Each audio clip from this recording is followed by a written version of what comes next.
The moment I pushed my credentials across the polished mahogany table, the room went so dead silent you could hear the hum of the overhead lights. 12 long years of holding that company together, working 70 hours a week to ensure every operation ran seamlessly, ended with a single careless announcement. The founder had returned from his extended sabbatical with his 20-something son in tow, declaring that the golden boy would be taking over my position effective immediately. They expected me to panic, argue, or beg for my job, but instead, I quietly handed over my keys, packed my personal belongings, and walked straight out the front door. What they failed to realize was that corporate empires do not run on blind arrogance or executive titles. They run on intricate systems, compliance protocols, and legal safeguards. I had built those operational networks from the ground up, brick by silent brick, ensuring that every sensitive workflow was protected by strict accountability parameters. When I left, I did not take a single piece of company property with me, nor did I attempt to sabotage a single server. I simply stopped holding the entire infrastructure together, knowing full well that an unearned title cannot manage a complex system it does not understand. By the second day of my sudden departure, the cracks in their fragile transition were already turning into massive chasms across every department. The founder's son, brimming with misplaced confidence and armed with buzzwords he picked up online, tried to streamline the entire payroll process with the click of a button.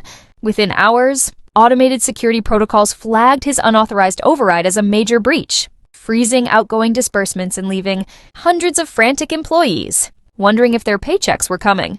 He sent me an urgent message asking for my master passwords, but I simply watched the notification slide past my screen while enjoying a peaceful morning coffee. As the week progressed, the self-inflicted chaos escalated into an absolute operational nightmare that paralyzed the entire executive team. Without my oversight to catch compliance errors, the kid approved an unvetted international vendor file that nearly triggered federal export sanctions and flagged the Treasury Department. Flustered department heads began frantically searching through archived protocol folders, trying to decipher legacy systems that refuse to operate under unverified administration. Company group chats were flooded with desperate messages asking where I had gone, while the founder scrambled behind closed doors to hide the fact that his chosen heir was drowning in basic duties. By Friday afternoon, the situation detonated into a full-scale corporate crisis when a massive, unencrypted data export accidentally slipped through to an unapproved vendor. Confidential financial records, contractor tax identifications, and proprietary payment schedules were suddenly exposed because the new management bypassed basic security triggers. Legal counsel immediately stepped in, calling an emergency boardroom assembly to determine how a novice administrator had been granted super user credentials without proper oversight. While the executives argued in a panic, I sat comfortably at home, systematically compiling every document, timestamp, and email record that proved I had executed my exit strictly by the book. When the formal investigation began in the executive boardroom, the founder tried to brush off the mounting failures as simple growing pains. He boldly claimed that his son had been fully authorized to assume control over daily operations during the transitional period.